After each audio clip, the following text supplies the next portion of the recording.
That's why. I'm a savage. Classy. Buggy. What is that? Ratchet. Yeah. Sozy. Abi. Moody. Nasty. Of course, you are nasty. Acting. I didn't read anything. No, they just read it. Acting stupid. Is recording me? No. It's recording. You press record. I'm an educated somebody. It's a great. Get away. Take them slowly, baby. You know I go give you no wahala. I no get wahala when you hold me. You know I go love you, give you no wahala. I no get wahala. Just get wahala. I no get wahala. Just get wahala. I no get wahala. Just get wahala. I no get wahala. Just get wahala. I no get wahala. Just get wahala. I no get wahala. Just get.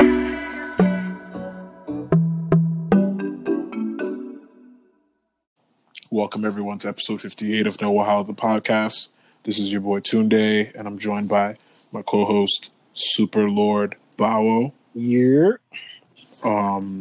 This fine Wednesday.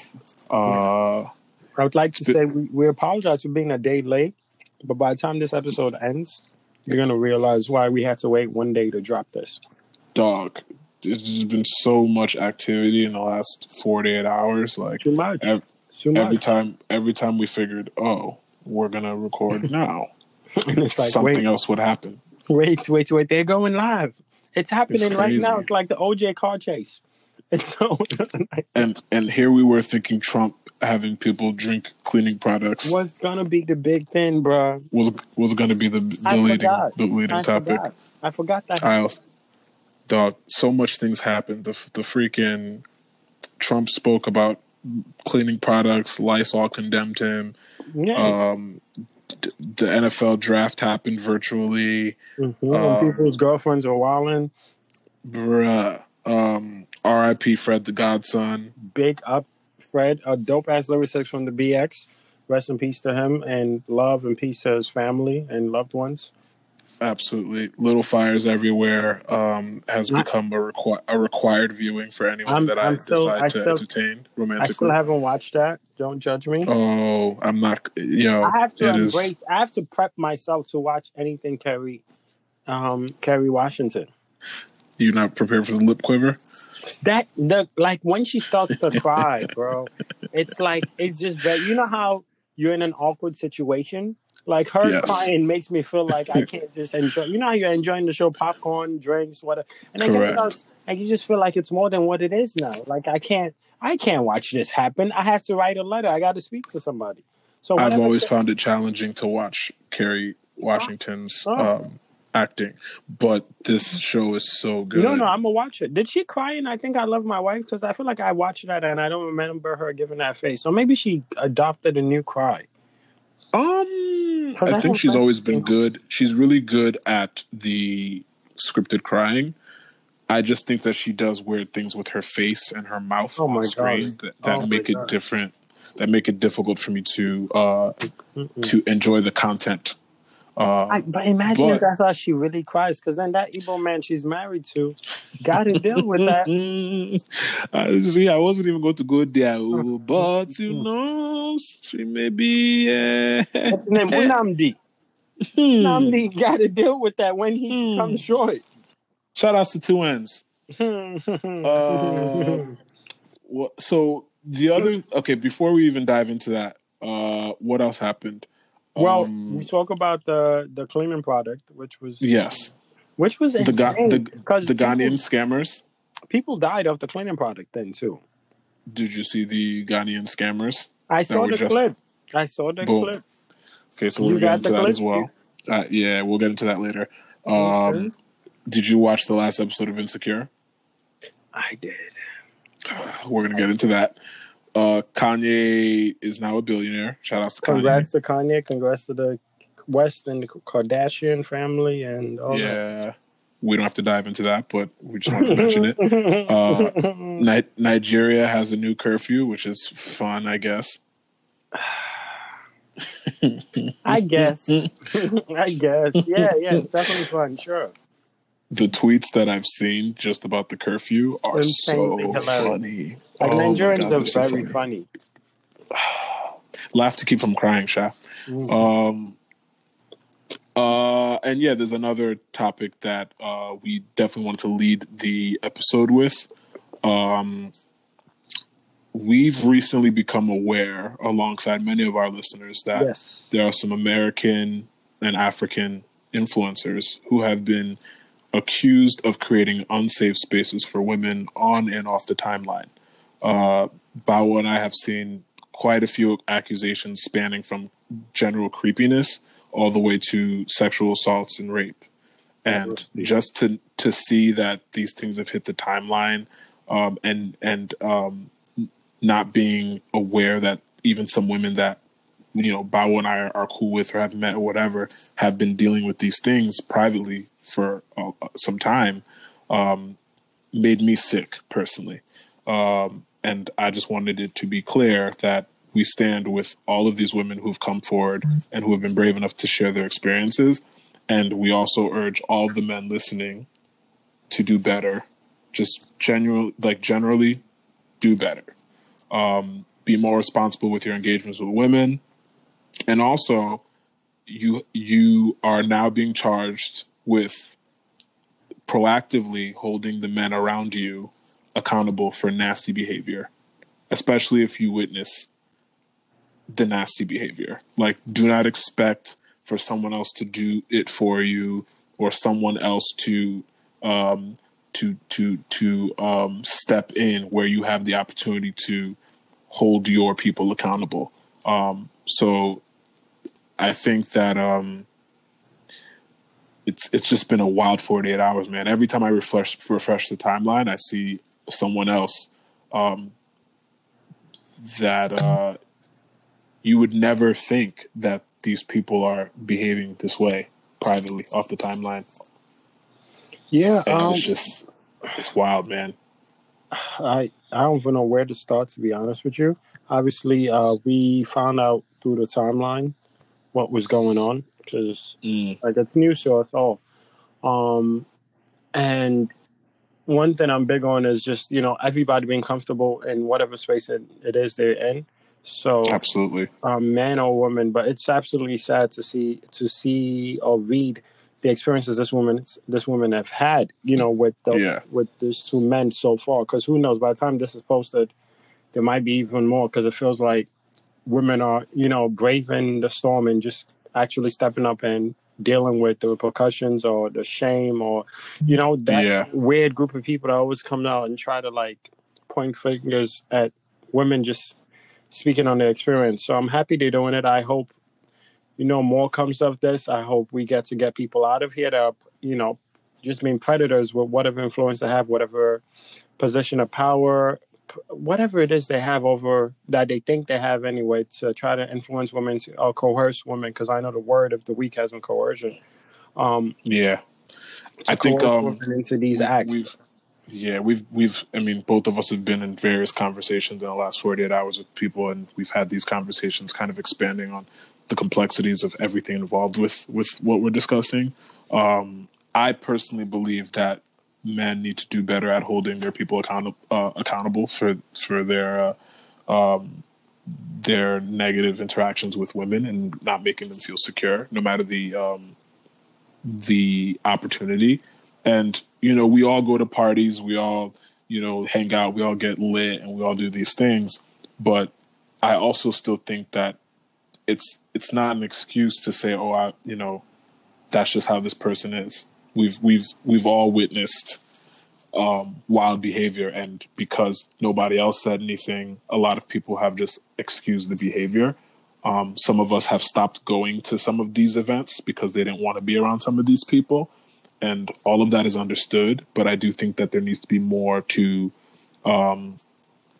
make it clear that there needs to be more discussions about how to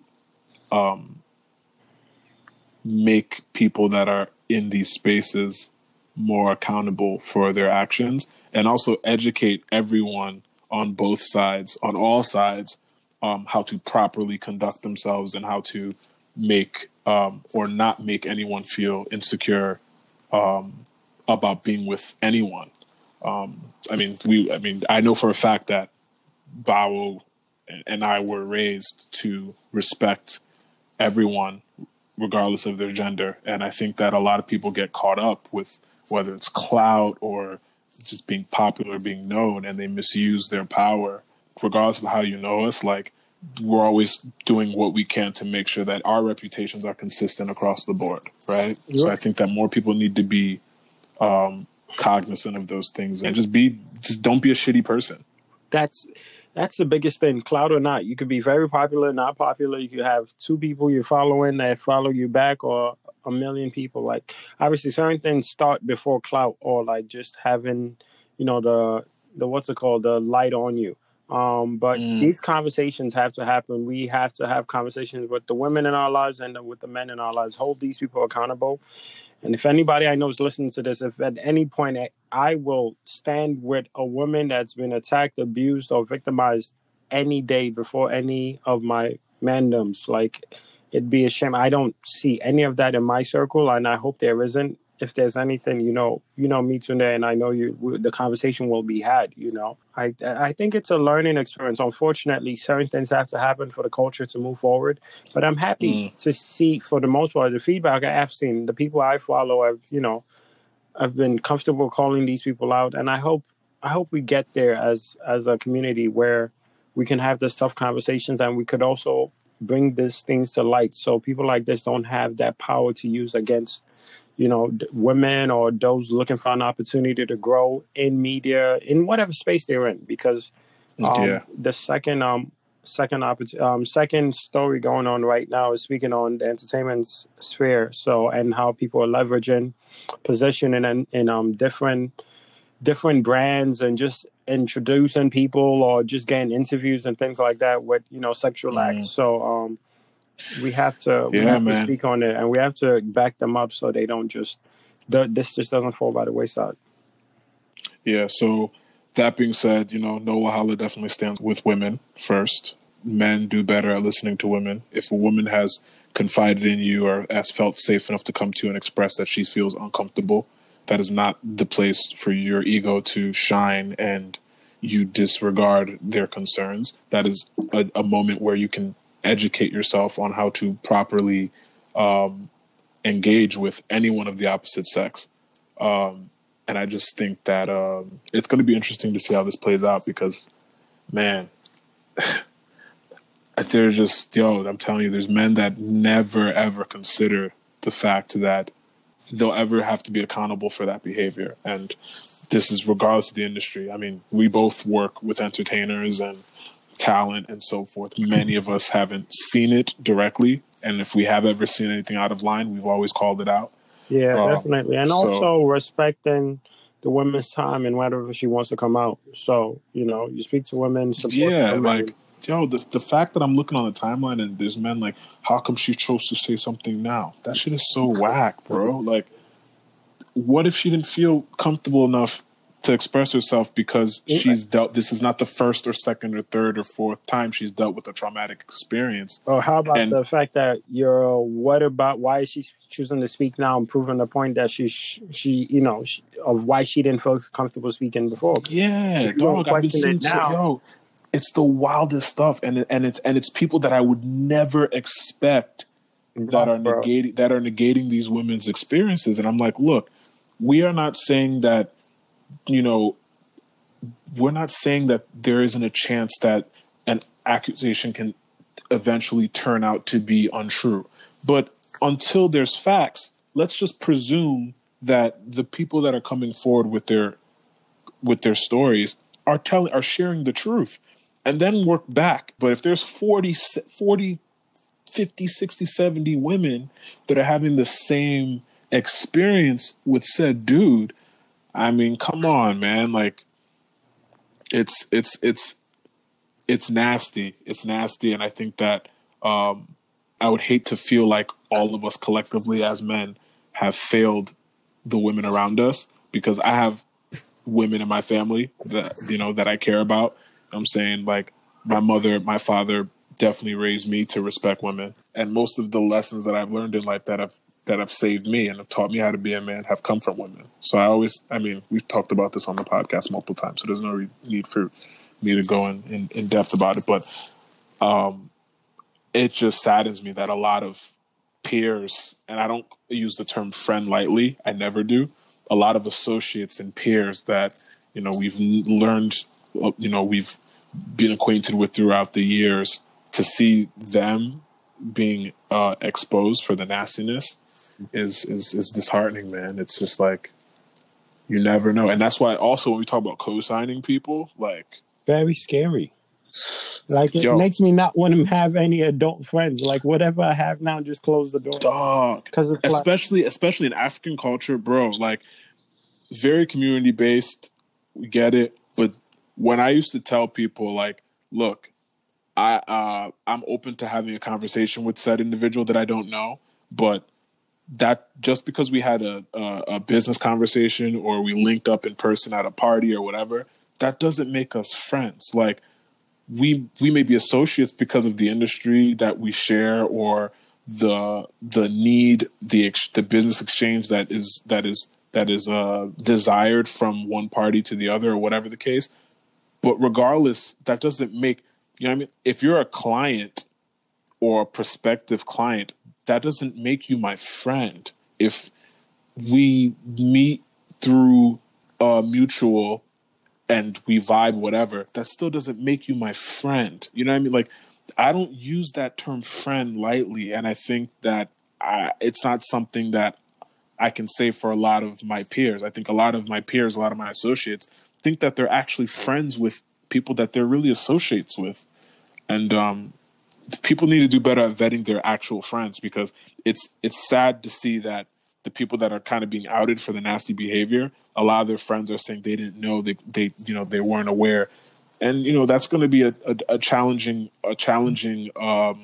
point to prove, because, like, if you're claiming someone is your friend, your close friend, like, how I'm gonna say this, right? Like, you know? I'm gonna say this. Like, I find it hard. I'm sorry, because we've made contact with some of the friends of, you know, the accused. Yes. I find it hard to believe that you're 0%, like, you're completely innocent of the fact that this man has done things that would basically be red flags. Dog, we've all been at events with him, and we've known that he's a wild dude. And knowing that, I was never close enough personally. I'm speaking for myself. Yeah. I've never been close enough to actually see him assault, coerce, violate anyone. Definitely. You know what I'm saying? But we've seen videos and we've seen things on the timeline. This is my thing. So now, if you bring a female around me, or bring a woman around me, let me be specific. You bring a woman around me, and I'm extra with the woman, or I'm nice with the woman, whatever it is, you're going to get feedback. Yeah. You know what I'm saying? Oh, this guy you met is cool. This guy you met is extra. Like, whoever you introduced me to is extra, is cool, he's aggressive, whatever. Some kind of feedback when you chop it up. I've met female friends of yours, you know, and I'm sure they've said, okay, BAWO is this, BAWO is that. And you've met female friends of mine. It's like we've hung out multiple times where it's like, oh, he's cool. Like, an example would be Tolu. I'm sure Tolu has said something, oh, BAWO is cool, BAWO is not, whatever it is. Yeah. Like, there'd be an energy if there's something very aggressive, if there's an aggressive energy from me. So the people around have to take some kind of responsibility. Yes, you don't have to be there with the person 24/7 to know that. Like, I feel like if you hang around with somebody, your circles mix, like, things swirl around where you're like, okay, let me go talk to this person, or yo, chill a little bit, or relax. This is the third time somebody has said something like this, you know? And it's not just hanging out. These people make money together. So it's just, I think it's a learning experience for us all, where we really have to hold each other accountable. We have to grow through each other. And obviously they're in business, you know, it affects their big brand. But this is something I fail to believe. Like, it's hard for me to 100% believe that nothing. Like, this person I introduced you to last week, or this girl didn't tell me this, or, you know, like, you can say, okay, this person is you're a little crazy, but the signs should be there where you can say, I have spoken to this person before, but I didn't know how bad it was, you know? Yeah, well, I think we've definitely addressed the issue, and I hope that all the women who have come out and expressed themselves, I hope that they find peace, and I hope that the people that they've accused are held accountable. And I think that, again, I will reinforce that we believe that men need to do better at making women feel safe, and it starts with us. And however it happens, it's definitely on society to move forward, to make it easier for women that are experiencing these violations on their safety, to be able to come forward and actually have their accusers to be held accountable. Yeah. And that's the thing that is definitely something of a challenge that I see. But anyway, Sha. So let's see what else. Trump having people drink cleaning products and suggesting that people ingest cleaning products or use UV light to get rid of the corona. Man. How do you feel about this, Lord BAWO? Take it away. So your president, basically. not my president. I'm a resident of Togo, remember? Oh, what's the Togolese? You have 7 seconds. What's the president of Togo? Who's the president of Togo? Do you know who the president of Togo is? 4, 5, 6, 7. Nope. Guy, hold on. I had to put my French glasses on. I have to put my. Say his name. Say his name. Hashtag say his name. Say whose name? Oh. Anyway, we're gonna move on, and you get. I can't pronounce his name. What is he, Lord? What's it called from Harry Potter? It's like Nasimbe. Hey, my brother. It's like dog. It's like G and a bunch of letters, but I don't know how to pronounce his name. But I know the name. I just can't pronounce it. Got you. So, but that's your president. That's who you're claiming. Yo, look, I need to get better. You're not at my even French. claiming Ghana no more. No, dog. After You don't know. After it became clear they were moving match. Yay. Well, let me actually be careful, because I'm getting in these streets, so that's cool. Relax. It's a saying. Yeah, I get it. I need to make sure that my food deliveries are still good in these Ghanaian streets. Yeah, so let me not disparage my Ghanaian brothers and sisters. I get some expired peanut butter soup. No. I don't want any expired wache. Yeah. We are good. Watch your words. You know what it is? I think that me being Togolese has very much helped me to be able to, still stay within the West African caucus. Which is something you want. And be able to have an unbiased opinion about all of my brothers and sisters, including the Nigerians. Oh, the Nigerians, because you're the Anglophones all over the place. There are Yoruba people in Togo now. Oh no, I know. Yeah, so we gotta rep. Okay. Let's not even talk about how we drove through Togo to get to Ghana. Oh, you have? We've had to do that. I've seen more of your brothers in Togo. But what's it called? Yeah, your president speaking on that was crazy. You keep saying your president is the funniest shit ever. It was wild because he said it and everyone was like, and then he came back the next day and was like, I was being sarcastic. Y'all are wild. Nah, he was dead serious. He was so serious. He was so serious that Lysol and a whole bunch of other cleaning products basically went on the timeline to condemn him. Isn't that crazy? When a cleaning product has to go on their own social media platforms and be like, look, the leader of this first world country definitely was wilding when he said that you could drink our product, bro. Like, it's not the truth. You know how nuts it has, like, you know how high of a chain of command that has to come from to be that public facing. Yeah, like, we just gonna do it. Like, we just gonna tell the president he can't do it. You sure, sir? We're gonna tell the president. What's protocol? We've never done this before. We've never told the president, hey, bro, stop telling people to take our products. like where in the interview did you go over that? Like, are you comfortable with telling the leader of the nation So relax. It's absolutely sad. But he said it, and then he tried to fall back on that and say it was being sarcastic. I don't get the joke, but hey, your president does as he pleases. He was going through the UV lights, and then he was going through the cleaning products and saying, "Wow, I'm gonna throw my phone through the Bronx until it lands on your head." Wow, big threats. Big threats. You cannot keep calling it. Is this what Corona has done to you? My brother. I'm just saying, you can't keep calling him my president. He's not my president, guy. Passports. Who's Until otherwise. We have discussed this. It's all good. So we've addressed that. What is next on the list? Keep playing, and I'm gonna keep addressing your president that was wild, and we're gonna get there. Don't worry. No, he's not on the topic. Cool. He's not on this topic. Your president that decided to institute a new curfew. Wow, this is what you know. So yeah, one of the reasons we pushed the episode to today, one of the reasons I'm happy we pushed the episode to today is that as a Hive member, we got a new song. This is true. We got the new remix from Beyonce and Megan Thee Stallion, Houston's finest. It was absolutely beautiful. And if you look in the cover, there's a picture of a bee's nest, like a hive. So that's definitely shout out to every Beyonce fan, obviously, because we're lit. You know what I was thinking when the song came out? I was like, I really don't have anything yellow and black. I think I should get a black agbada with yellow trimmings. Hey, so you want to be initiated? Well done. I'm down. I told you. I saw Beyonce live and it changed my life. Okay. So I can't wait. You can't? You can't, so me can't wait no more. You can't wait. Fam.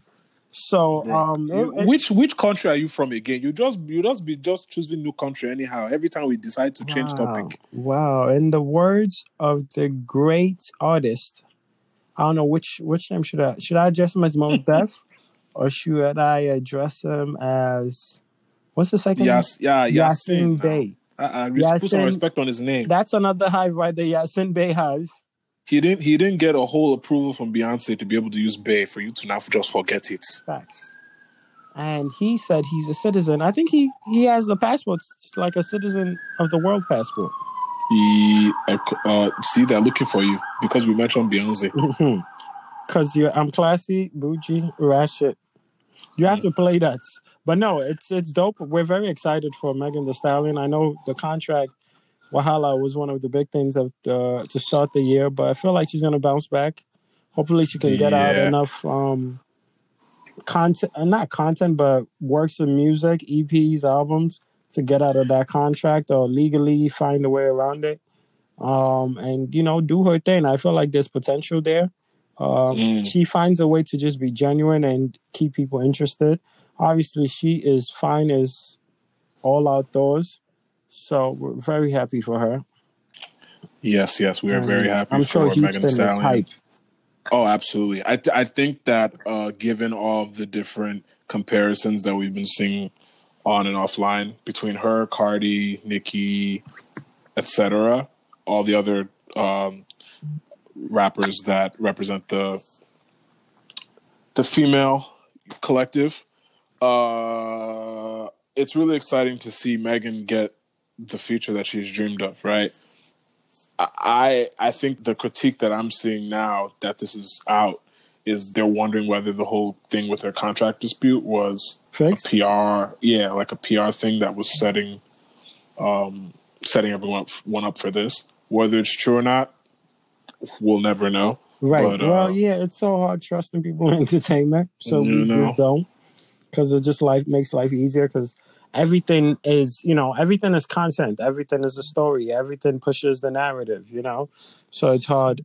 It's hard to figure this out. Yeah, I'm just happy. The best rapper alive is Beyonce. So it is what it is. Yeah. Beyonce's rapping better than a lot of dudes out here. So yeah, she's made this reference before and nobody questioned it. So hey, until somebody takes the title from her, it is what it is. It is what it is. She also shouted out OnlyFans in the record. Yes. she did. Which I'm seeing a lot of people on the timeline that are. I think it's dope. I think OnlyFans is nobody forces you on there. I hope. I'm sure there's situations where something like that can happen, you know. But nobody forces you on there for the most part. For the most part, you're making your money. Obviously, the platform itself has to make its money, but you're making your money doing things you want to do, right? Because I feel like there are no exact rules to OnlyFans. You can be out there reading a book. You can be out there turning Gary, which is something you know what I mean? Like, this is something I can turn Gary. You could be out here taking, one currency and flipping it into another currency. Right. There's a lot of things that happen. There's many things that can entertain people, and they be willing to pay to see, You know what I'm saying? So, I think I like OnlyFans. I personally, I've never typed. BAWO said that. See, I just wanted everyone to be clear. I'm down. BAWO, I'm down with people getting their money whichever way. Like, I like it. If we check your bank statements, are we going to see some OnlyFans payments? That's one thing. I have never typed the word ONLYFANS. Like, never.com or an app. I don't even know how it works. A fun fact. If I say the fun fact, people are not going to believe me, so I'm not even going to say it. Don't say it. Yeah, you know where this is going. It's fine. Yeah. But since we're on the topic of nope. Let's move on. No, it's up to you. There's that OnlyFans story you want to talk? Have you seen? There was a video that was floating around where a bunch of Ghanaian scammers were justifying. No. They were justifying scamming Americans because, and the reason why they were saying that it's justified to scam Americans or anyone that's outside of Africa is because of slavery and the fact that they haven't had reparations for slavery. And I think in watching that clip, I think it really helped me understand the dynamics between the privilege that is perceived by those that don't live in the West, and also the disparity between their mindset and the mindset of the Africans that leave Africa and end up in the West, whether it's Europe or whether it's in the United States or whether it's in Canada or whatever the case is. Because most of the people that leave their native home country on the continent, when they leave, they usually come with nothing, right? So the assumption that everyone outside of the continent is justified to have funds stolen from them because of the effects of slavery and whatnot, I think that's a little it's unfortunate because there's a bunch of casualties that they're going to do it. They're going to do it because they feel like those outside of the continent deserve it because of all the effects of slavery, and those that are actually descended from the continent but live outside the continent are just like, yo, why are these people scamming people? You know what I mean? Like, we're all hustling, so why are they taking my hard-earned money by clicking a button across the Atlantic Ocean or wherever the fuck they are? So it's a wild conversation to have, man. But it helped me put things into perspective because I never could understand, aside from greed and etc. It's nice to have like a point of view from that side that actually it's like, oh, I never thought about it like that. I don't believe none of them motherfuckers, but more power to them. Like, nothing is black and white, yes. So jokingly, when I heard it, I was like, huh. You know how to be like, there are two sides to a story. So I'm like, I want to hear that. Yeah, that's how I feel. I'm not justifying it. I think it's still trash. No, yeah, I want to hear the other side of the story where they tell us why they shouldn't scam them. Like, Kofi, why not work? Why must Kofi has told me why he wants to scam you. Madam, why should Kofi not scam you? What? Give Kofi a reason. Wait, that's how I saw it. I was like, hey, Kofi, you're making a point here. When I came to this country, I was double mapping. Right. Right. I didn't really have work. We suffered. I didn't really have work. I was delivering pizza. And then and calling you African booty scratcher. They were just calling me all type of nonsense name. And then, I was doing double mopping. I was doing overnight shift. I became a CNA. And then, you know, I went to school. I knew somebody that recommended me to go to school. And then I got my RN. And now I'm an RN, you know. I don't remember what level is above RN. Well, I just no, know it's that. LPN, then RN. Oh, thank you. LPN. You see, when you have any sort of African, you know what it is. Aunties, like, or, you know African kids know the hospital as much as anything. Just start being directed. They just know all the position, the HHA, the CNA. The ones that babysat themselves because their aunts or their mothers were doing a overnight shift. Yeah, exactamundo. Nah, I'm not mad at it. Like, I feel like if Ghanaians have to do their thing to turn their noodles into pasta, then they should do. The money turned my noodles into pasta. Well done. I feel like no. Obviously, we're against crimes being committed. I just want to hear the other side of the story, and then I can make a decision. I'm ignorant to both sides, but the scammers have spoken, and the scammees should come and speak on why. We should actually play the clip because I have the clip. So. Okay, yeah. It's purely business and taking what's owed to them. The white people, they came down here to colonize us, took what belongs to us. They sent our great-great-grandfathers there, treated them like slaves, you understand? They did a lot of harm to them, you understand? So they've done us bad before, and we think it's time to pay them back. All right, so yeah, that was the clip. Whether people want to believe it. Man was strong. He was strong on his feelings. Yeah, man. So that's that. What's it called? What else? Oh, I have to tell you a story, bro. Okay. Let's get into the story after you have the commercial? Break. Yeah, let's do the commercial first. we gotta get the ad funds. You know what I'm saying? The cash monies. Our sponsors have to say some things. You know what I'm saying? That's crazy how your Togolese accent sounds Ghanaian, but we won't talk on that. You see, that's you. Why are you violating? My bad, dogs. My bad. I'm trying to, you know what I'm saying? I'm trying to eat my kinky in peace. I'm trying to get the money faster. That sounded South African. Anyway, to the commercial. Oh, let's not even go there. Okay. All right. I actually have to tell you something offline about that, but it's fine. All right, we'll be right back. All right, y'all, we're back. We had a great little break where we were talking about certain individuals that are a bit insecure, which leads us to our next topic. Yeah, after the insecure, I'll tell my story because that was a good transition. Thanks, bruv. So, the last episode of Insecure, you predicted things a bit. You said, the lines are opening up for Lawrence and Issa with him popping up, and obviously it didn't get to this episode. I feel like next episode is going to be very spicy. Obviously after Thanksgiving, we're getting into the Christmas holiday setting, so we'll see how that works. Dog, there were so many things that happened in that episode, in the most recent episode. It was one of the more interesting episodes for me because, like you said, they separated the characters and things were happening in all their spaces. Well, yeah, because Issa was with her brother, Molly was with her fam, Kelly and I never remember her name. Amanda Seale's character was were together, right? Yeah, because they were playing each other's Insta story. And Lawrence was with Condoleezza Ados. So that was cool. So do you want to speak on, I feel like we're speaking on hives, so we have to start with Lawrence Hive.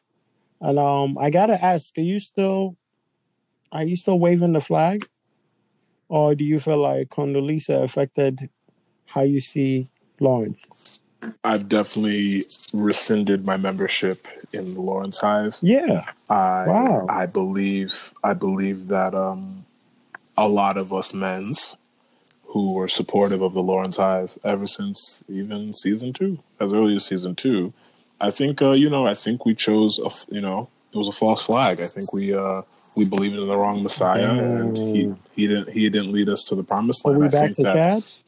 not even Chad, bro. I think Chad is kind of he has some toxic residue. Yeah, but that's who he is, though. He's probably him. Yeah, nah. I think we're overlooking a clear example of Yoruba sainthood, who's been right under our noses from the beginning. Bring it home. And I think Daniel. I think Daniel is the person that has aligned the most with the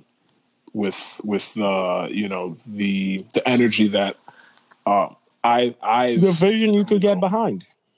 Yeah, he's a champion of the same, similar morals and beliefs. You know what I'm saying? So, and not to say that Daniel's perfect. He's definitely done some fuckboy shit, and I think all males have the potential to exhibit fuckboy shit. It doesn't make them perfect or imperfect. It's just Daniel is more aligned with respectful behavior, non-fuckboy tendencies. I'm disappointed in so many things Lawrence did in that episode, dog. Like, bothers you so. Like we should have never given up on Daniel. Also, the first thing that I saw in that episode that pissed me off that Lawrence did. He invited himself to Thanksgiving. Was so low. That was so low. That was to me that was the. A player is allowed to slip. So him kept getting his feelings throughout the episode. I'm not overly mad at that. Because, we slip once in a blue. Unfortunately, it's like a mudslide with your boy. But inviting yourself over to Thanksgiving is insane. Yeah, that's nasty. It's insane. You need the full blown, it shouldn't even be asked. It was just sad. I feel like something like a holiday. Okay, so holidays and birthdays and shit like that. Like in my family, big deals. Me personally, like they were big deals to me when I lived with my parents. But as I've kind of been out the house for a good chunk of my career, holidays have only really meant much to me when my family initiated certain things. Right. I don't think I've ever seen myself in a position where if someone didn't invite me to their thing, I would invite myself. And I feel like you're the same. Yeah, that's absolutely sad. There's a rice at home. I'm okay. Lawrence doesn't have rice at home. Lawrence is the classic case of not having rice at home. There's rice, there's nyash at home. Why would I go outside and force myself to be in the mix of things? Small rice, that's why garnish it. You put some color, put some curry, garnish it rice, throw some vegetables on top, put some more chicken on the pan. That's a meal right there. Yeah, I just don't understand how someone with an air fryer that's the problem. Would not position himself to beg. It's just crazy. This is, fellas, invest in some kitchen utensils, some kitchen gadgets, some kitchen, fam. Get a cookbook and you won't be thirsty enough to invite yourself to a Thanksgiving you didn't need to be on. YouTube. Put small dollars, YouTube Red. No commercials. Straight up. You watch it from beginning to end. Stop embarrassing yourself by begging for food, because babes be talking about it. I post the food, he's wilding. I can 100%. I'm a fat boy, I'll joke around, but I am not showing up in no one's house for no food. I cook. Straight up. Please. Straight up. Please invest in some kitchen devices so you're not here Lawrencing it up. Kitchen devices. It was shameful. Lawrence is out of line. Man was like, can I come? I couldn't imagine to ask if I could come to our night. The first response is, oh, what? Yeah. I also think that while Daniel is definitely more of a character that I could stand behind. I'm sorry. By the way, I'm still in the hive, by the way. Yeah, Lawrence. One foot out. 1 foot in, 1 foot out.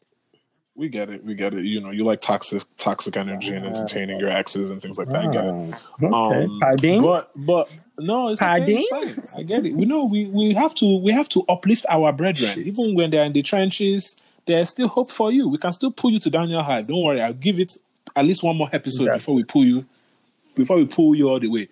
But what I was going to say is, it reminds me of how Issa treated Daniel after he realized that Lawrence was still in the picture. Because remember, I don't think he knew that she was still dating Lawrence when they hooked up When they had until after the fact. The studio smashing session?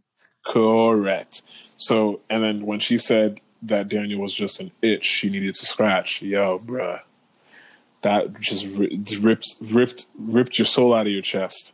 Can you imagine? That's crazy. I'm not a heightist. And Daniel's shorter than Issa, right? We're not going to...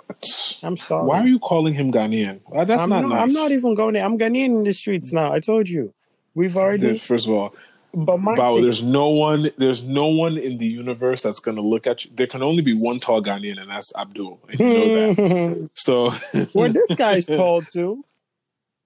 Who's this guy? Manny's tall as well. Oh, yeah, Manny's tall, I thought. Manny's a decent height. You know?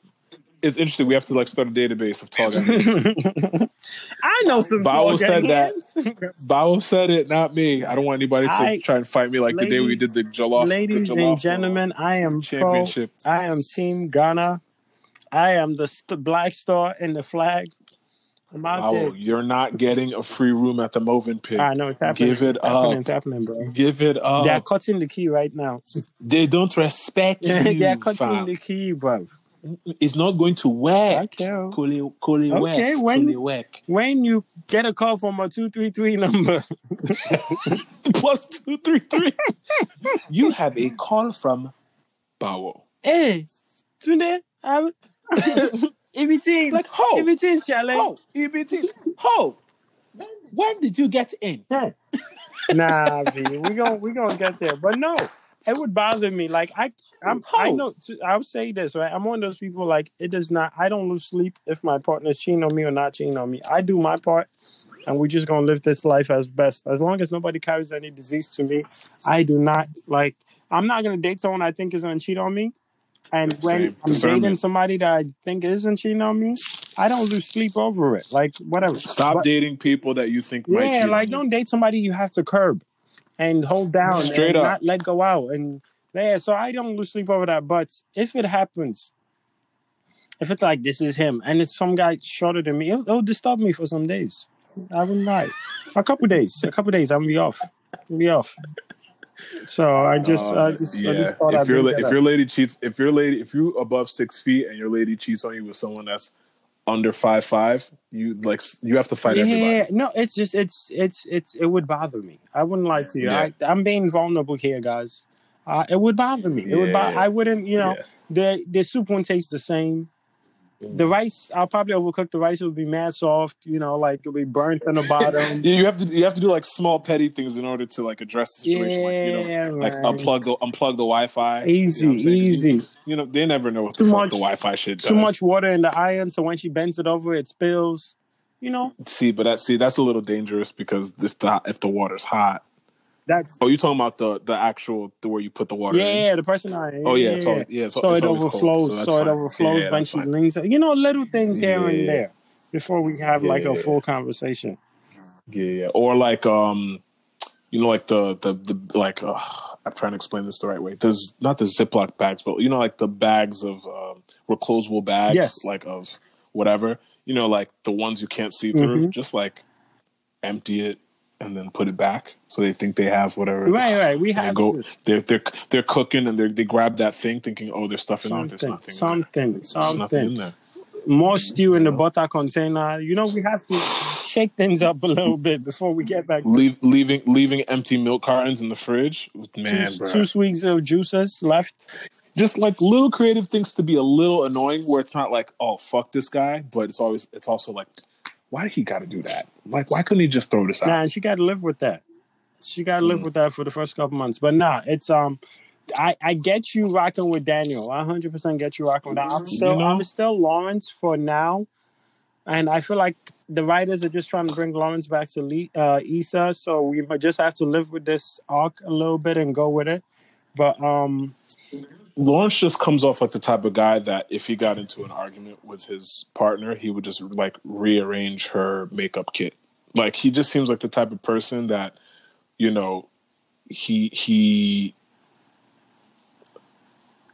I just don't see how his he's not a self-starter.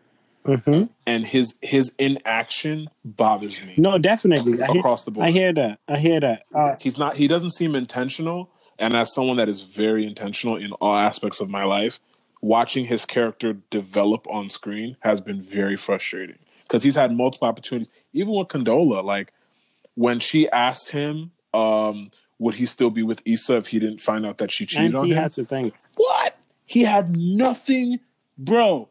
If God forbid you ever put me in a scenario where someone that I'm dating asks me about my ex, one, who is that? And who is like, she doesn't matter anymore. Secondly, if I'm asked a hypothetical scenario like that, if this person was not caught cheating, would you still be with the person? Duh, we'd probably still be together. Right. You know what I mean? But why would you even ask me that? That's a question that doesn't need an answer. We stopped dating because this happened.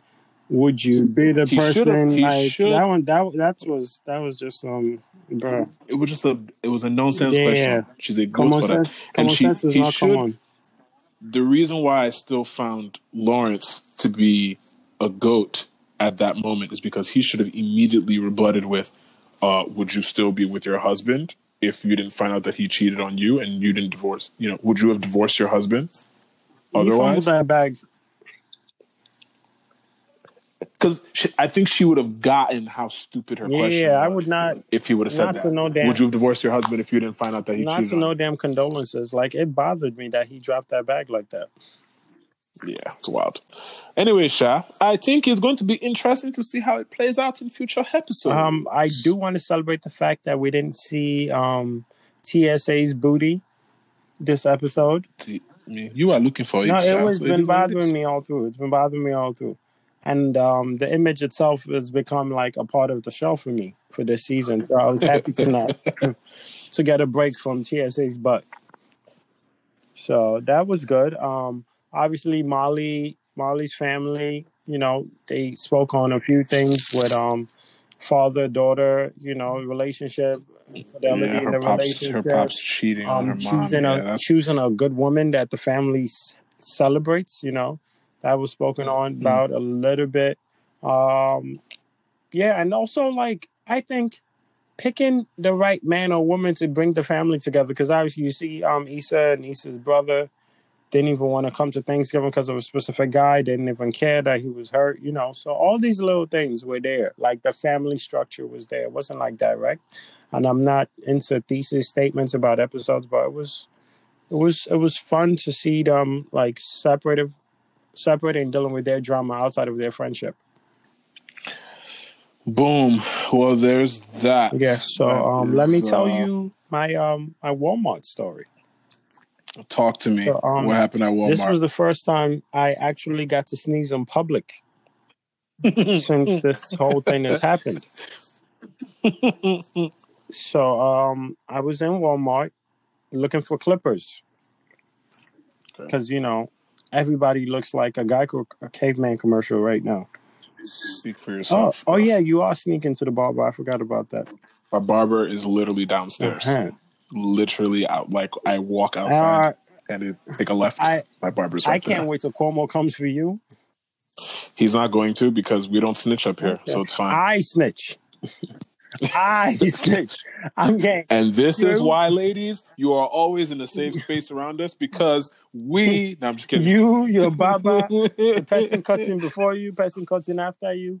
I'm snitching. I want you guys to know, don't excuse bad behavior. Crimes around me. Do not make work like women uncomfortable or whatever. Everybody is going. I'm open. Everybody can get it. I'm open when it comes to these sentences. Everybody catching a sentence. Everybody getting a bid. BAWO is Cameron. You get a bid. Everybody in this house. Nah. I'm snitching. So you know that already. Don't commit a crime around me. I've told y'all this before. Straight up. BAWO's literally not with the shit. I'm not with it. I don't like being in confined spaces. Even this corona quarantine is stressing me out. So talk to us. What happened at Sam Walton's establishment? Yes. I was in Walmart in North Bergen, New Jersey. Oh, wow. You got money. Yeah, I had to pull up. That's the closest place to the city for me. So I pulled up, waited in line, had my glove and mask, doing what I had to do. Got in the store. See, more wealth talk. Yeah, I was able to find a mask out here. Oh yeah. Let me just shout out my plug real quick. I got the PPEs on deck. I have to shout out my plug. I have a gentleman whose name I can't necessarily put out there right now until this settles down. Shout outs to him and his teeth. He delivers the box of gloves and a box of masks to me. So I have a good amount to help me. It's not going to waste. And I've asked my nurses and I have friends and family in the hospital scene, so I've also delivered some to them. Hand sanitizers, all that. And I have a friend whose mom is dealing with some health issues. Sent her N95. So we've been taking care of others as we've been taking care of. We thank God. Yeah. So, but anyway, I'm pushing this cart, looking for clippers. Let me just tell you, the people that don't even speak English, I didn't even know it was a thing. But I would ask, they don't know what's going on. They just point out to places. So we found. So I'm just, and out of nowhere, I smell something, and I have a very sensitive nose. She told me, yeah. Wow, cool. Just continue. It's fine. So it triggers something, and I'm about to sneeze, and I've never sneezed. I haven't sneezed in public this whole thing. From the moment the U.S. was saying lockdown, I've been holding all my sneeze. It's been indoors only. I've been in my room in a safe space, because that's one of the topics. And then it just, I was like, oh shit. Oh, so I started to get a little, I was just anxious, because I was like, what the hell happens when you sneeze in public now? Because I don't know, it's like an act I've yet to commit. So I don't know what the repercussions are. So I'm just holding my card. I'm like trying to you know how like when the African pastors are praying for people and their heads start bobbing and leaning? So I'm like trying to like bob and weave the sneeze. And it's just like, and then it just gets to a point where it just passes that threshold where it's just like, what are you going to do now? So, you got to get your arm ready to sneeze. And I sneezed, and everybody in Walmart turned around, and I was shook. I was legit shook. I thought you seen the Cuba Gooding Jr. video. I thought they were just going to walk me out of there, and I was just going to be smiling like, yeah, I did it. Because I was that scared. I was like looking left and right like Mr. Krabs and shit, like, oh my God, what's about to happen? But I'd like to celebrate and thank my God, because he's a living God. Everybody looked at me sneeze and they continued their day. And I'm here. I'm here to tell this tale. But I really thought it was going to get me. I thought it was going to get me out of here. I haven't sneezed in public, so I was really, really worried. I don't get to go to barbershops downstairs and like have social settings. So this was one of the biggest social settings for me. So and I survived it. I just want to thank my Lord and let the people in Wahala know that I'm okay. We thank God that you are not, did Corona did not tantalize your whole something. Yes. And we thank God for your protection. That's all I have to say. It was real. It was real for the kid. That's that. That's all I had to say. I just had to share that story. Boom, boom, boom. Bong, bong. Tunde, I know you're not into sports like that, but yeah, if it's not soccer, right. If it's not soccer or The Last Dance documentary, I really don't care. Oh, shout out to the Last Dance a little bit. I guess we could start with that, since you could tell how you care about Carmel Electra. Was that one of your crushes growing up? Primetime television. I'm going to get to the allegation that BAWO just threw into the mix. I see what you're doing there, and I respect it. Just a question. Look, as a young Connecticut boy that was surrounded by a bunch of caucasity, was there an attraction to Carmen Electra before my, say no more. Before I became an adult? Absolutely. Did I know that she was Caucasian even? No. I thought she was exotic of what, that all the stereotypes of exotic that we're told that we prefer, which is complete nonsense. That's what I thought Carmen Electra was. It wasn't until I had been exposed to the real world that I realized, Carmen Electra is really just Caucasian. But I also just disregarded the fact that she existed, because I was an adult and I knew that there was more women in the world than what was on TV. Right. But yeah. Or what they told us to find attractive. True. And I think a lot of the homies didn't know that Carmen Electra was white. I think that a lot of us I think she stayed tan probably, and yeah. You remember she looked like she looked like she could have been she looked like she could have been like Lebanese or Persian of some sort. She did the tanning thing well. Yeah. She's just white. I think there was like back then the definition of curves was so different because we look at the video vixens now and we look at the ones we saw in them videos back then, and it's like it's completely different.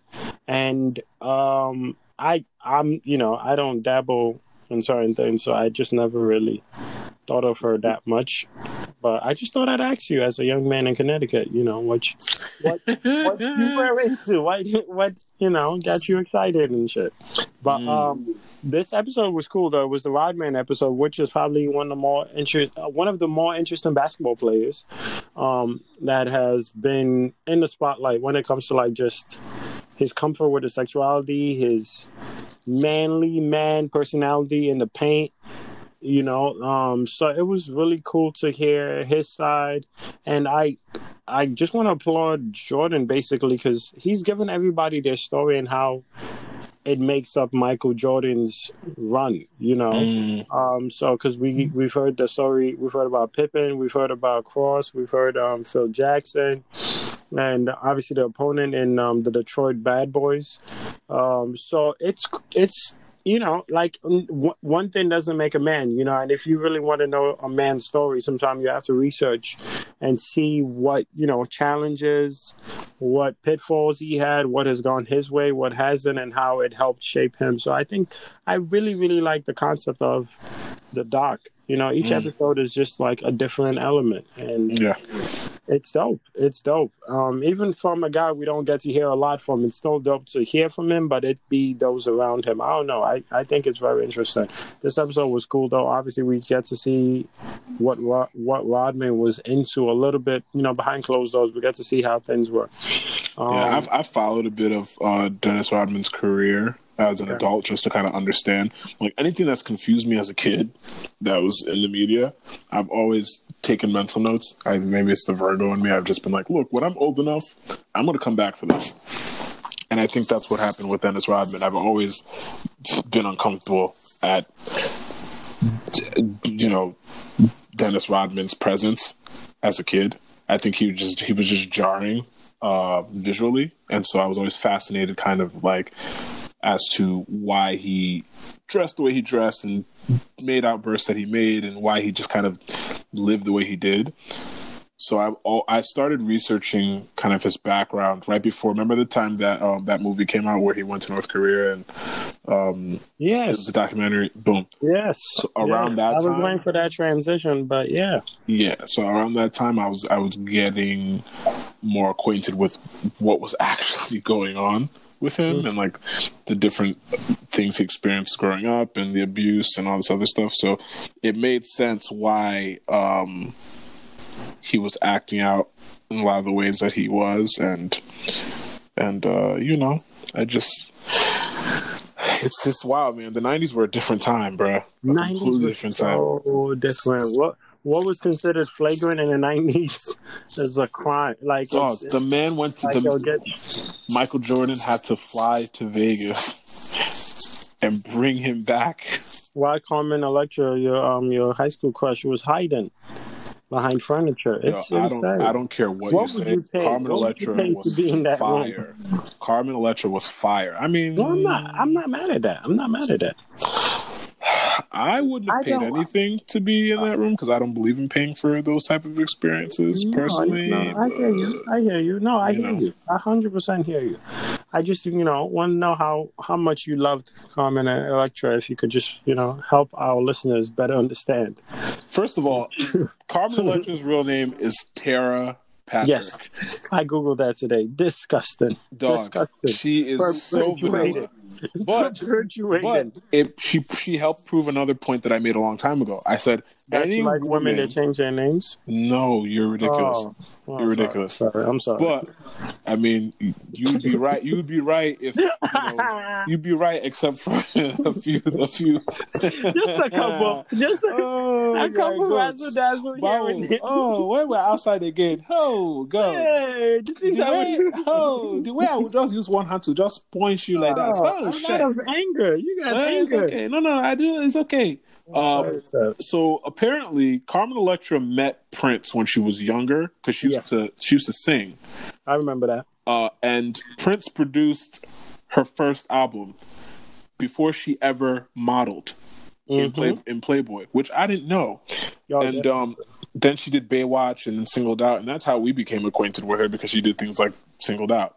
But she's from Ohio, and I think the reason why, not the reason why, but what I'll say is it just gives more support to the fact that Prince always had a special attraction to him, where he always, no matter what corner of the world these women dwelled in, Prince always attracted the finest, culturally ambiguous women in the universe. I don't care who. We can talk about a list of women that Prince has publicly been associated with.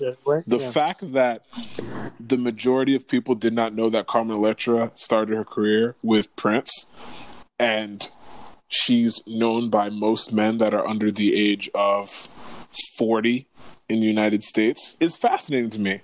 Yeah, no, I think because the same thing with Snow Allegra. He had a relationship with, and I say relationship loosely. I'm not saying he was we don't know. Whatever. There was a connection between him and Snow Allegra before he passed. No, and I'm like, it makes sense. I think if Prince feels the need, or if Prince is comfortable with you in his presence, you should put that shit in your resume. Because Prince does not give free shit. Like, Prince will kick you off the stage, kick you off tour, tell you no, tell you ain't. You know what I mean? So if Prince sees something in you, put that shit in your resume. Like, we just gotta remind ourselves constantly that Prince was the GOAT. Prince is a legend and a GOAT and should be treated and respected as such. A musical genius. Like, they're musical geniuses, and it's just like there's a whole different tier in which Prince was in. And obviously he saw potential in a whole lot of people. He was, and he reached out.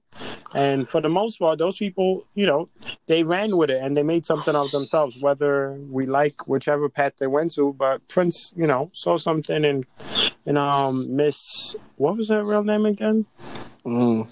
Starts with an L. I forgot what it is. But and that young lady, well, Carmen Electra now, because let me respect her name change. She did it for whatever reason she did it. Correct. Because she did Playboy. Yes. So that episode was dope, and just getting to see Rodman and also Phil Jackson, obviously someone that has stood the test of time with different franchises and different teams. Obviously, it didn't work out well for him in New York, but still a man that gotten his rings in different. He won with the Knicks. He's won with LA. Won with Chicago. He's a winner all through. Lastly, more sports talk was the NFL draft. I'm not sure. I feel like maybe you've seen the clips because I feel like they were on the timeline. And obviously, social distancing is happening, so they can't necessarily have an event where you have a bunch of people in a room or just multiple people from different backgrounds or different places in the country in a room and mix them up.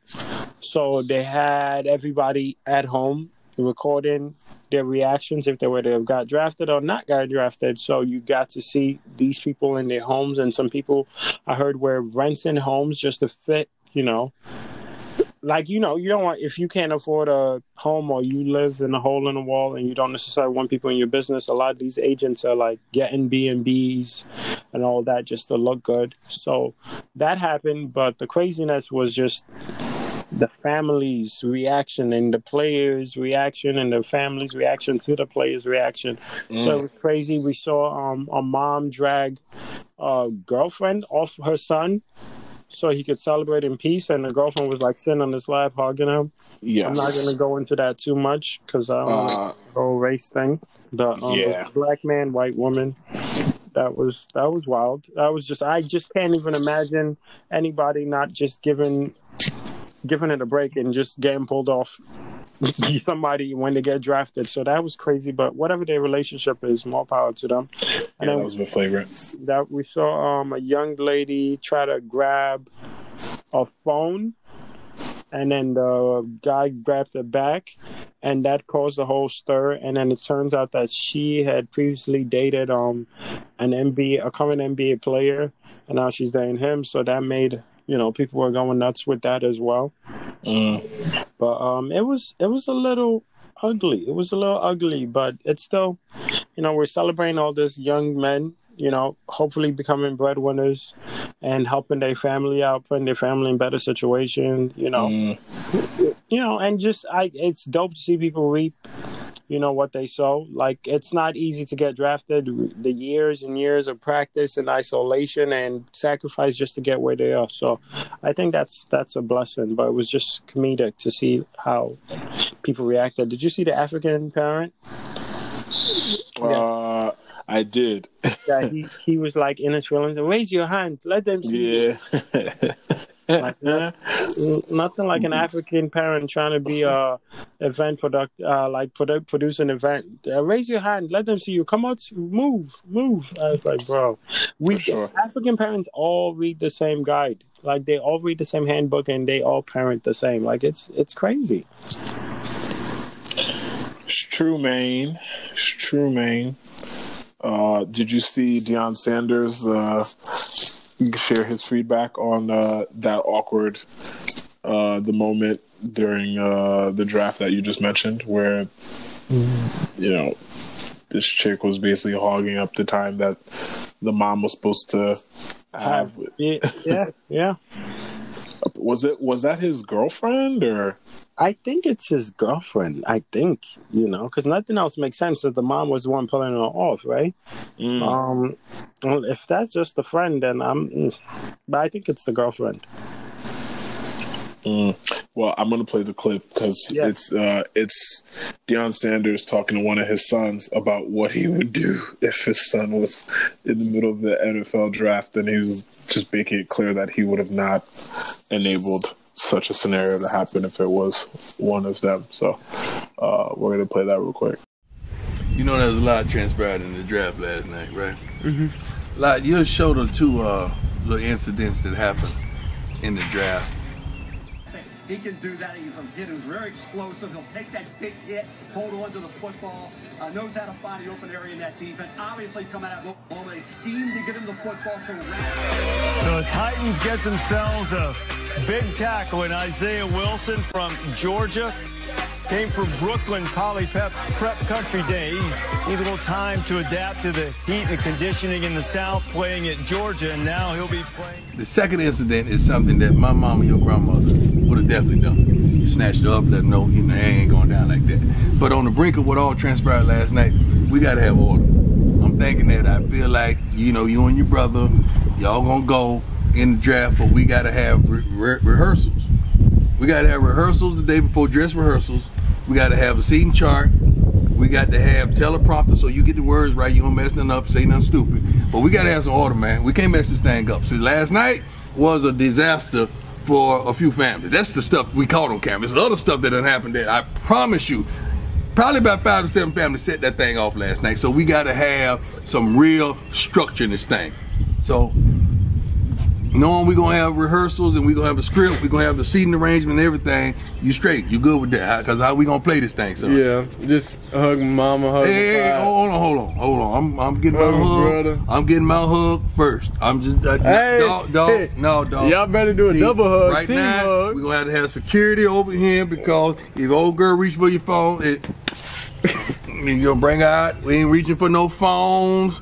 We ain't having, no hugs in and out. If your old lady come in and hug you, she got 2 seconds. 2 second hug, get out of there. Don't try to steal the show. I'm letting you know right now. She got 2 seconds. Everybody got 2 seconds, all right? And Junior ain't finna come and try to crash, eating all the food, the snacks and everything. Nah, Junior gonna be clean. Okay. Head to toe. Just letting you know. So the only thing we gotta understand is who goes first. Group hug. Out of the pain, ain't gonna be no group hug, dog. One. Ain't gonna be no group. Like ain't be no group. It wasn't no group production. It ain't gonna be no group production. It is. No, it ain't, dog. It takes two to make one. I want all my credit that day. I'm just letting you know right now. All of it. It takes so two to I will make write one. your speech. It's gonna be in the prompter. All you got to do is read. Do you understand this? I understand. All right. It takes two to make one. I see right now. I gotta have security. I see that right now. That's gonna be.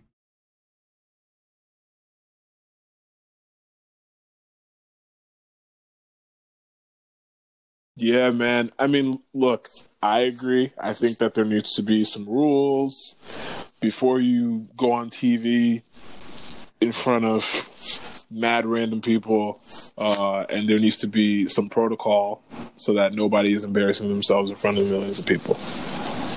Yeah, anything, whenever you're getting on camera or you're getting recorded, there should always be protocol on how things would work. That showed, and I get it as well. It's their first time, nothing is necessary. You really don't know how someone's going to react until you put them in that position, or you would assume they're going to react one way, and then they show you their colors and you're like, wow, this not me fuck up. This is a not me fuck up moment. Like, I should not have had you here, or I should have had you sitting here, or just had you on FaceTime. Because people will look for their 15 seconds of fame.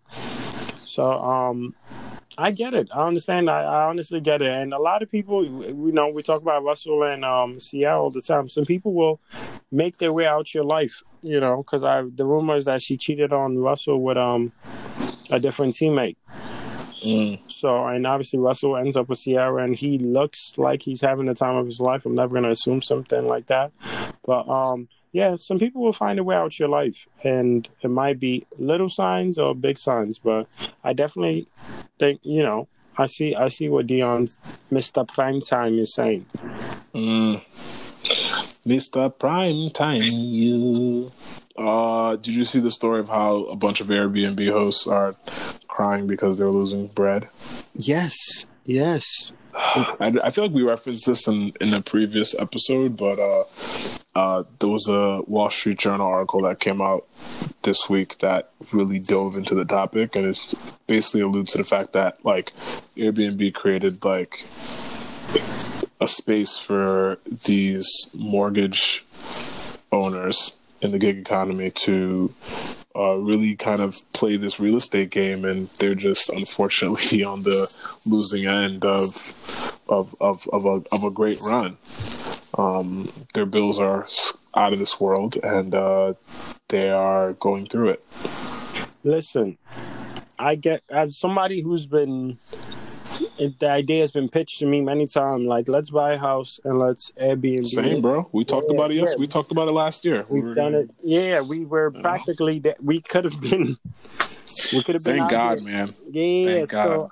So it's a smart investment, because this is a once in how many years? This doesn't happen often, but it's absolutely crazy to imagine, on average every 10 years.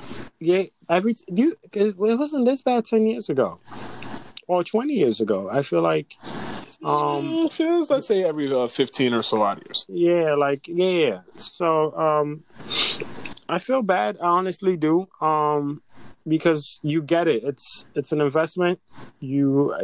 It's just weird. It's sad to think of a source of income becoming a liability so quickly, because and there's no light at the end of the tunnel yet. There's okay, in a couple months we're guaranteed to be out of this. So this, everyone keeps, I was reading somewhere people are like, oh, it's a first wave, there's a second wave coming. But we really don't know if the first wave is over. For there to be a second wave, the first wave must everybody's good now. But that's not the case. So we're still in this wave. We don't know when this ends to then think of a possible second wave. So I feel horrible for them. I know even landlords, that are still paying for their mortgage are going through it as well, because they're not getting the rent to then pay their mortgage. So It's sad because I know some people are trying to be the first in their family to, be self-sufficient financially or to have multiple streams of income and try to change their lives. So I feel for them. It's sad, but I really don't know how else to put it. Like, nobody's traveling. Hotel chains are going through it, Yeah. And these are just certain things you're like, yeah, people are always traveling. People are always on motion. People are always traveling for work, entertainment, vacation. And now you just get a stop still. And a lot of industries are getting hit. And to think about the fact that a lot of these people that, come together, gather money together to make something, to make it because it's a big boy investment. I think it should be applauded that you can afford a home, take care of it, and rent it and make money. But this just comes to bite you in the back. Like, it's a sad thing to hear. I agree. Is there anything else we need to discuss that we haven't talked about? Have you spoken about your former leader from North Korea? Who's my former leader? Please, please. From North Korea. Please, put some respecting on my name. That's all I'm saying. Where were you on the 9th of? Was it North Korea? Which month? Which month? Say the month. Say the month. Was it April, November? November the 3rd. April, November 60th. Yes. Where were you? Were you not in North Korea? New York City. That's the city in North Korea you were in? I have never stepped foot in Pyongyang. I've never been in any, let's just make it clear, I've never been in any communist country. So what do you call 19 hours? That is hilarious. That was good. Anywho, the rumors are that he's maybe dead, maybe in some kind of state of, coma. Like, I'm not sure. I've been hearing different things, or maybe healing. So I think it changes the world a little bit. I'm not sure if it's for the better or the worse, but we'll see what happens with that, I guess. I don't know what much to say about North Korea and its leader. I think that none of us are going to know until the powers that be want us to know anyway. Like, we're getting our information off timeline or a news source, and there's propaganda that's going to tell us that he's alive, and there's propaganda that's going to tell us that he's not alive, and they all have their agendas. So I think we just wait and see, Sha. Yeah, it's a tightly knit country. Various governments have said either or. So. Yeah, news doesn't come out of that country easy. Like, for the most part, they want you to hear it if it comes out of there. Only person that might know is Dennis Rodman outside of the country. That's his boy. I'm sure he has a cell phone number, so who knows? Very true. Did you hear the togetherness post that Anthony Joshua put out? Anthony Joshua? No, I have not heard. Don't worry, we will put it here as well. Put me on. Yo, oh no. Yo, my vida, boss little. Call me when you're feeling sick. Call me when you're feeling down. Call me when you need someone to talk. Call me when you're feeling lonely. Call me when you need somebody. Call me when you need someone to talk to. You got my number. Hey, I would wait for your boss. Don't be late, no. I would wait for your call. You get my number. I would wait for your call. No. Baby, don't be late, don't delay. No. Hey, my nigga, my melody, I go.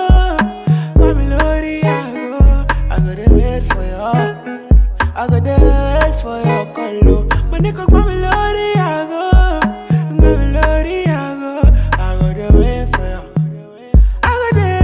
for you. They make a man loco, baby, stop it, photo. Anywhere you there, baby, me I wanna go to. Anytime I see you, be like say I want the lotto. Nancy Colombo, Alan Colombo. And make a man loco, baby, stop the photo. Anywhere you there, baby, me I wanna go to. Anytime I see you, be like say I want the lotto. Nancy Colombo, Alan Colombo. Tell me what you want, Toto. Tell me where you want to go. When you go with me, when you need someone to talk to. Oh yeah. Call me when you want some cuddling. When you want some kissing. Tell me when you need anything, baby. Because you got my number. My number. I'm gonna wait for your call. No be shy, no be shy. I'm gonna wait for your call. You got my number, my number. I'm gonna wait for your call. Baby, don't delay, don't be late. Oh, hey, when you go by me, Lodi, I go. By me, Lodi, I go. I go the way for you. I there for you, yeah. When you go by me, Lodi, I go. By me, Lodi, I go. I go the way for you. I go the way for you. You make a man loco, baby, stop the photo. Anywhere you there, baby, me I wanna go to. Anytime I see you, be like say I want the lotto. Nancy Colombo, Alan Colombo. You make a man loco, baby, stop the photo. Anywhere you there, baby, me I wanna go to. Anytime I see you, be like say I want the lotto. Nancy Colombo, Alan Colombo. Now I never know my important, now I never die, yeah.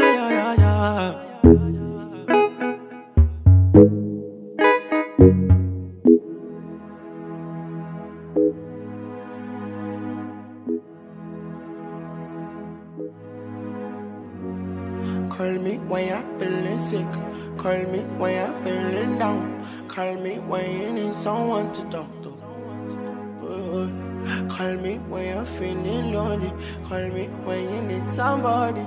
Call me when you need someone to talk to. You got my number.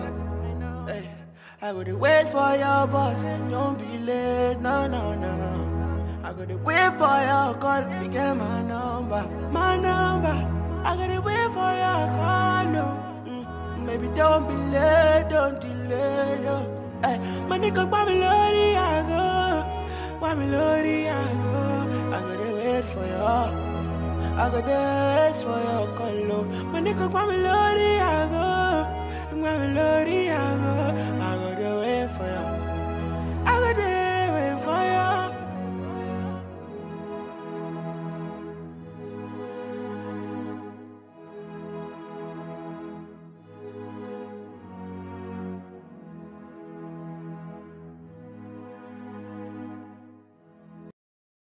All right, cool. That was, yeah.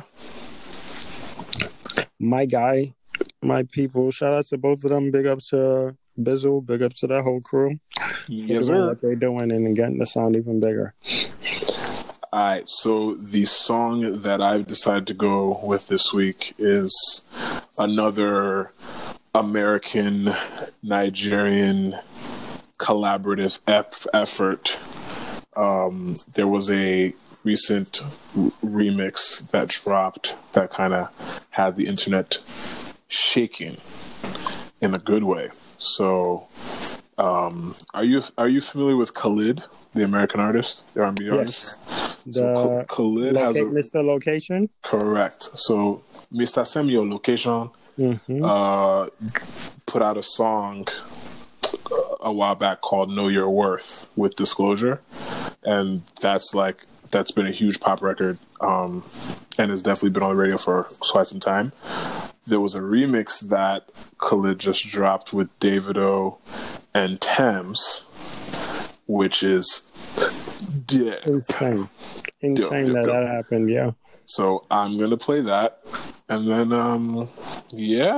So for those who haven't heard it yet, this is Khalid featuring Davido and Tinz, the Know Your Worth remix. He keeps leaving you for dead. I don't know what you've been waiting for. So you've got your love locked up instead, but something better's waiting at your door. You don't know your worth. All the things I know that you deserve. Say it's not real if it doesn't hurt.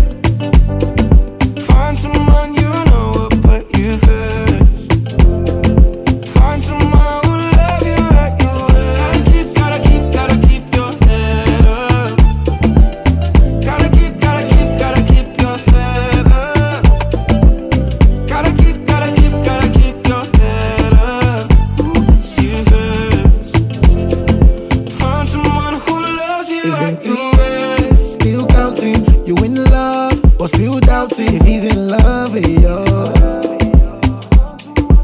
Oh my God, I know you got them man. Shame they do you well, shame they make you smile. Shame they treat you right, are you happy?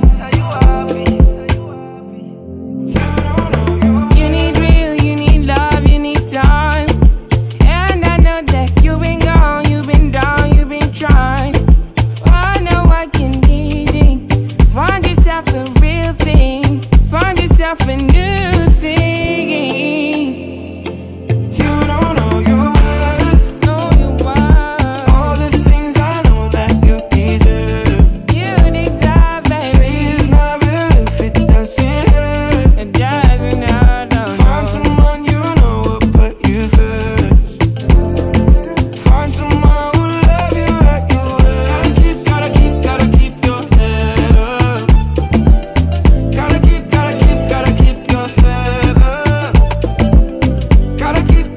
Gotta keep your head up. You find someone who loves you at your worst. Don't forget the words I said, picking you up when you're feeling down. You get stronger thoughts left in your head.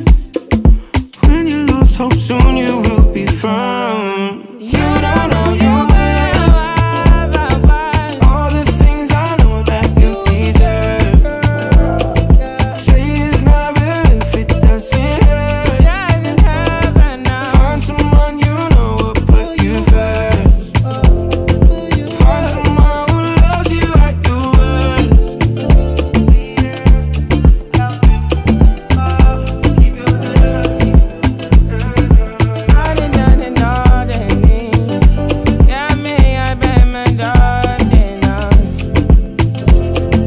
Find someone who loves you at your worst. Yeah, so that was once again Khalid featuring David on Thames, the Know Your Worth remix. Both records that we played today are available on all the streaming platforms. Feel free to support the artists, follow them on social media. And yeah, that's our songs of the week. Peace. That was fire. Do you how are we closing the episode? I guess same way we started the episode. Gotta repeat those things, man. Obviously we've been going hard on people social distancing and staying healthy and trying to flatten the curve because we all want to go outside and we want everybody to be healthy. Go it's outside. insane. Isn't it crazy how long we've not gone outside? Dog, it's been for me. It's what 39 days. Outside of your haircuts, yeah. Tomorrow makes 40 days. I think that makes a good. That's a good time to end my fast. Well, I was just about to say we have to also give a shout out to all our listeners that are currently observing Ramadan and wish them a safe, blessed, healthy Ramadan. Ramadan Mubarak, Habibi. Yeah, may the Habibtis. May the good Lord give you the strength to get through all that. There we go. Look at you. Gotta be out here. You know what I'm saying? Young mom over here. We're culturally diverse over here. Okay. That's crazy because the first time you said cultural, I thought you were doing the. So I was like, wow, you thought I was slippery slope. See, I was gonna say the cultural group that I thought you were claiming that I was, but they definitely destroyed people on the internet, so I am not even going there at all. Yeah, let's slow you roll there, buddy. But I definitely want to make a special shout out to all my Yemeni homies. Shout outs to all our Yemeni homies that own all the delis in New York and have definitely shown us how hospitable and wonderful people of the Islamic faith have been to everyone that I know. So special shout out to the Yemenis. Special shout outs to all our Fulani Hausa homies that are definitely observing. All of our Fulfade homies, all of our Senegalese homies that are definitely out here. Big up everybody. Shout out TK. TK's put in some days, I think a weekend. And I'm starting mine next week as well. But just fasting? Yeah. Oh, lit. We fasting together. We should do the the fasting challenge. We do it. I do it every year. Yeah. And I'm very excited about this year because the sun sets earlier than last year. Last year it was 8:35. I was kicking my behind. And I think it sets by like 7 something. So I can't wait. I can't wait to put my weekend in support. But yeah, big up to everybody going through it, and we wish you all the strength to get through because it's definitely no joke. And we continue as No Wahala to stand with the message of, helping women be comfortable in your space. Straight up. And just being non-douchebags. It costs you nothing to not be a douchebag. Right, around people's children, men or women, because obviously there are a lot of men that are victims to sexual assaults, rape, if we're, being the worst case scenario from what we've heard this couple of days. So please, we as No Wahala, we support this. Please be nice and kind to each other. Be welcoming and warm in every chance you get. And obviously, both of us, we listen to Joe Budden's podcast. None of this warrants somebody being nice to you. None of this warrants somebody being a specific type of way because you said hi, beautiful, or hello, gorgeous. You are not owed anything from the opposite sex at any given time. So always remember, at the end of the day, if you don't hear anything from this podcast, always remember that consent is the sexiest thing in the universe. Consent is wild sexy. I don't even know why we had to say that, but if you didn't know that should be clear to all of y'all. And stop being kind as a favor. Straight up. So that's another thing. And so with that, I think we wrap it up here. Somebody actually made a really good. Somebody posted something earlier. Like we can close after this, but somebody was trying to explain an analogy to an idiot on the timeline who was like, how are men supposed to know not to be inappropriate with women? How do we know when women be doing And she, as brilliant as she is, shout outs to, I don't know if she's a real person or if it's a burner account, whatever, but this was on my timeline yesterday. And she said, so basically, think of it like this. If you ask me for $5 and I'm too drunk to say yes or no, it is not okay to then go take $5 out of my purse just because I didn't say no. If you put a gun to my head to get me to give you $5, you still stole $5, even if I physically handed you $5. If I let you borrow $5, that doesn't give the right for your friend to take $5 out of my purse. And she gives the example, but you gave him some, why can't I have some? That's a great point. I hear that all the time. Well, you let him da-da-da. How come I can't? That's nasty behavior. Anyways. And also, if she gives you $5 5 seconds ago, it doesn't mean she's going to give you $5 the next minute. You still got to ask her if you can have another $5, bro. Exactly. Very simple. Very simple math. Just get on the same page. Her last point was, if you steal $5 and I can't prove that you stole $5 from me in court, that does not mean you didn't steal $5. And that, my friends, is what I will leave you with. Consent is very important. It is very even if you are dating someone, even if you are in a relationship with someone, communication is key. You need to know that your partner or whoever you're dealing with, whoever you're interested in dealing with, is comfortable being in these situations with you before you initiate any sort of physical, intimate, sexual activity with said partner. Very important. And I see a lot of people fall prey to these scenarios because men weren't being responsible. And not just men, not to say that it's only men that need to be responsible. I think everybody needs to be responsible, but the onus is more on the men because of the power dynamics that exist between men and women. Do better, guys. Yeah, we'll definitely end it on that note. I don't think anything else would just be redundant. So straight up, this has been episode 58. Thank you for joining us. Peace out. Stay safe, people. In 2019, I visited Nigeria And some of the local places that I visited were places like Makoko, Shagamu, the Shrine. We was planning on teaming up with some of the local community leaders to contribute towards their events, but due to the global pandemic, these plans had come to a halt. So during this crisis, we thought it would be best to put some basic necessities together for some of the local people who may need it. Joshua, for giving us rice. Really appreciate Anthony Joshua for the gift. Thank you, Anthony Joshua. God bless you so much. People appreciate you, Joshua. Keep boxing, keep winning. Up Africa, up Nigeria.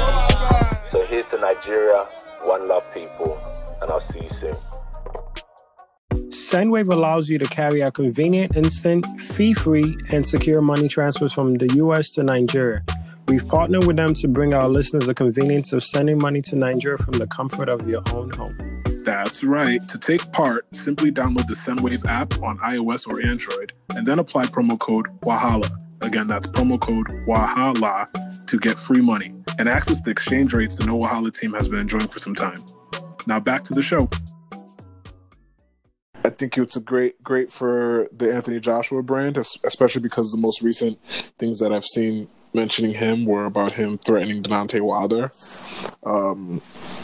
which I also didn't understand. But I think it's nice to see that he's bringing awareness to how his voice is impactful in the Nigerian community, especially. Definitely. He's going into the People's Champ territory, I think. Yeah, and I mean, he had a bunch of Nigerians in the PSA as well that are kind of just bringing awareness to the fact that this is really a thing and people need to take it seriously, etc., and that people need to work together in order to curb the spread of the effects of the virus. So I think it was a good PSA. Hopefully it positively influences that region because they definitely need all the help they can get as far as awareness and getting people to take this shit seriously. So cool. Yeah. I just want to close the show by saying, Ms. Banks, we're still waiting for your interview. Yeah, man. She's more than welcome anytime. We've reached out to the proper authorities. I'm reaching out straight to Ms. Banks on the timeline the next 48 hours. Or something gotta give. You gotta be, just be aware that aggressive energy is not okay. No. Consistent and aggressive with you. No, don't put me. I am not somebody. I don't want to see. You know what I'm saying? We all know our friend, Sha, but I don't want to wake up one day. We don't want to wake up someday. Yo, Tunde, what's good with your boy? And I'm like, my boy? I mean, nah, with this evidence, he is not my not anymore. He was my guy, but he's no longer. R.I.P. Not R.I.P. Yikes. R.I.P. to the friendship. We're gonna put a date on the friendship ASAP. R.I.P. just killed the pod. Hey. Crip walking on the timeline. I'm not affiliated with any gang. Oh, none of us are. You know what I'm saying? We're just addressing the fact that some people are wild on the timeline. The streets of Connecticut are like, I don't rep anything. I just saw another video on the timeline where it's about sharp reflexes from parents and their kids. Oh, no. So somebody retweeted it and said 99% of parenting is stopping children from killing themselves. Oh, that little girl that jumped out the crib? Yes. Oh, man. Fam, my cousin sent that to me. He has I think almost a year-old kid. He's going to say all these children are big idiots. I was dying. He said all these children are big idiots, and I'm like, as a new parent, I know that shit is coming from the soul. Like, he's tired of his kid. He goes, thank God, say they're not to us, they're not to us. Parents are tired of their children. Oh my goodness, dog! I'm looking at the thread under this video, and it's just a whole bunch of parents saving their kids from stupid things. Tired of their kids. Oh man, nobody's tired of their kids like parents. This is this is quality content, man. We've pretty much talked about everything. What are you song of the week? Yes. What are you going with? We ran through. Did we talk about Little Fires Everywhere? I told you, do you want to close out with that? But I don't know, because I know nothing about that show yet. Because I told you, I have to mentally prep myself to watch Kerry Washington. Okay, so I firmly believe, I'm not going to ruin it because BAWO hasn't seen it yet. We can expand on it next week. But is it a movie? Or? It is a series. It is a series. It's based. Okay, so Little Fires Everywhere is basically a series. Reese Witherspoon's character, she plays a, well-to-do Caucasian woman living in this city in Ohio called Shaker Heights with her family. There's clearly a disparity of wealth between her family and Kerry Washington's character. She plays a character named Mia Warren, who has a daughter, and they kind of live like nomads. Mia's character is an artist that kind of travels around the country with her daughter in their car. And it kind of, you learn immediately when the series begins that there's a disparity of wealth between these two sets of characters. And somehow,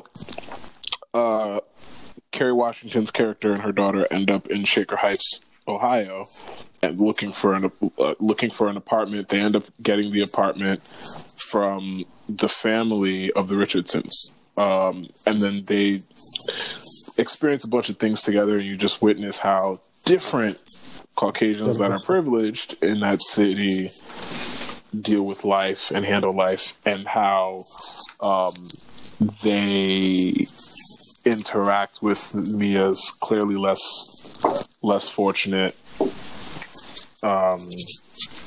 and contrasting social standing. So it's an amazing series because it literally highlights the imbalances of justice between certain classes in the United States. Like Shaker Heights, Ohio, in the series could represent any community in America that is predominantly white and dealing with minority populations.